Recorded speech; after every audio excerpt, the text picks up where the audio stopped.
Jangan beri aku jeruk manis lagi. By Laraswati. Setiap pagi, Mami selalu bangun lebih awal dari Papi dan Doni. Setelah mandi dan berdandan rapi, Mami bergegas ke dapur, menyalakan kompor, menyeduh kopi dan susu untuk Doni. Di atas piring saji terletak sebuah roti bakar lengkap dengan taburan meses coklat kesukaan Doni. Selain itu, pada sebuah piring besar bertumpuk rapi jeruk manis yang Mami beli dari supermarket kemarin sore. 1 jam kemudian, Doni datang terkantuk-kantuk, memeluk Mami dari belakang, mengucap selamat pagi. "Cepat mandi, nanti kau terlambat," suruh Mami. Doni berjalan pelan menuju kamar mandi, duduk di toilet, melanjutkan tidurnya barang 15 menit. "Doni, sudah belum?" teriak Mami dari dapur. Doni terperanjat lalu mengambil gagang shower, berusaha membuat bunyi-bunyian untuk meyakinkan Mami bahwa dia sedang mandi. Nyatanya, Doni hanya membasuh muka dan sikat gigi. Di meja makan, Papi, Mami, dan Doni duduk bertiga menikmati sarapan. Tangan Mami sibuk mengupas jeruk manis lalu disuapkan ke mulut Doni. Papi melirik dari sudut kacamata, sebel melihat tingkah laku ibu dan anak itu. "Sesekali biarkan dia mengupas jeruknya sendiri," kata Papi. Namun Mami segera menyangkal. "Aku senang melakukannya untuk anak kita." Papi tak bisa berkutik. Doni pergi meninggalkan rumah dengan sepeda motornya.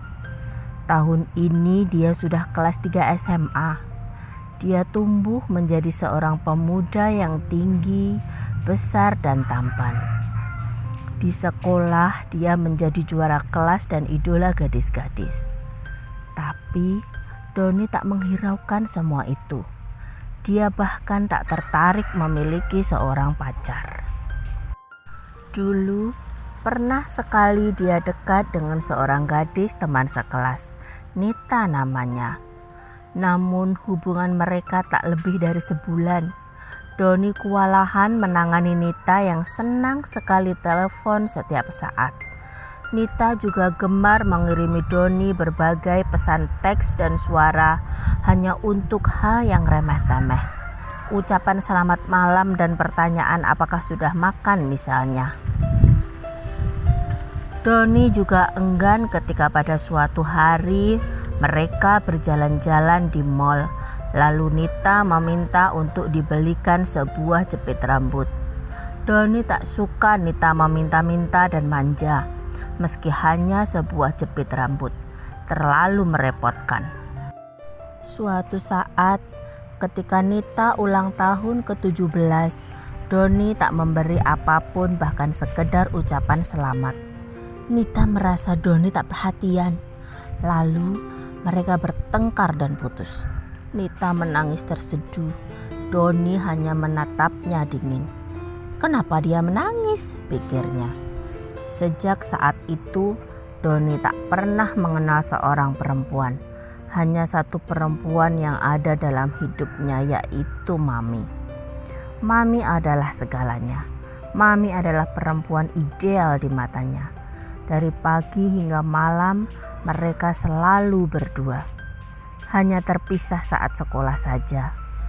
Bahkan di usianya yang ke-18, Doni masih tidur sekamar dengan orang tua, Papi, Doni, dan Mami. Setiap 2 jam sekali Mami bangun untuk membetulkan selimut Doni. Mami senantiasa terjaga untuk mengusir nyamuk yang hendak menggigit putranya. Mami adalah segalanya bagi Doni, dan Doni adalah segalanya bagi Mami.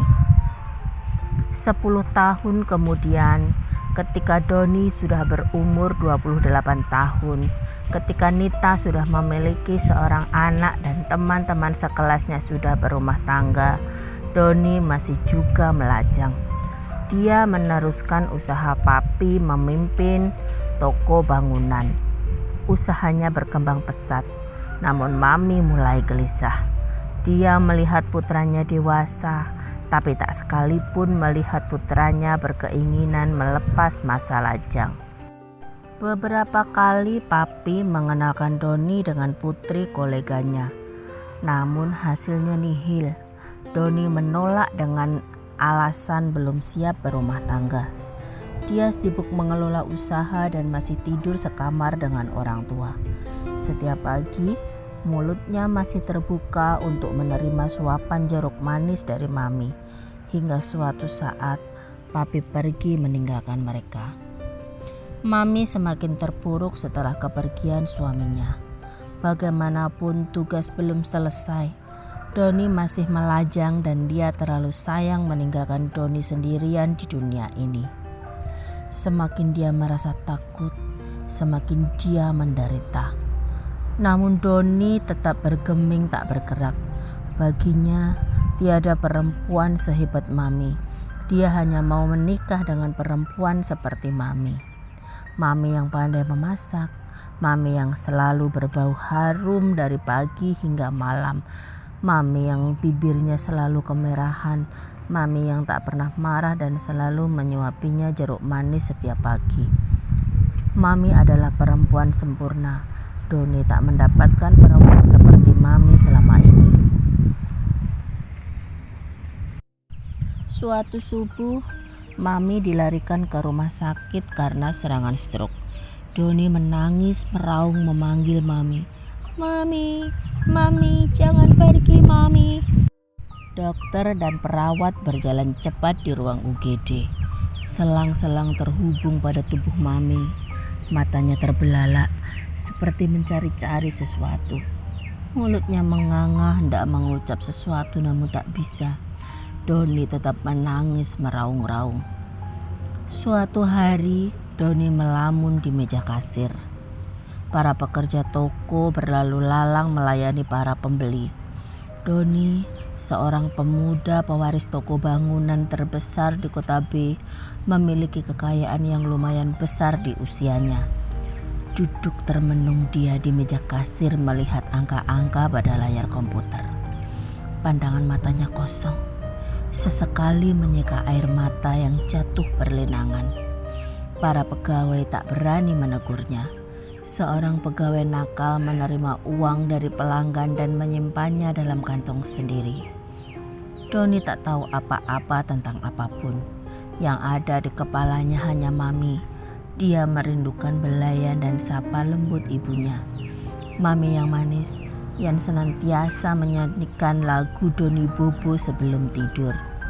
Lama-lamat bayangannya kembali di masa lalu saat dia baru masuk sekolah dasar.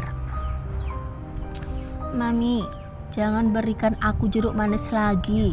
Aku mau mengupasnya sendiri. Dengan lembut Mami menggeleng. Kau adalah putraku satu-satunya yang kutunggu selama 10 tahun lamanya. Biar aku saja yang menyuapimu, anakku. Doni kembali menangis.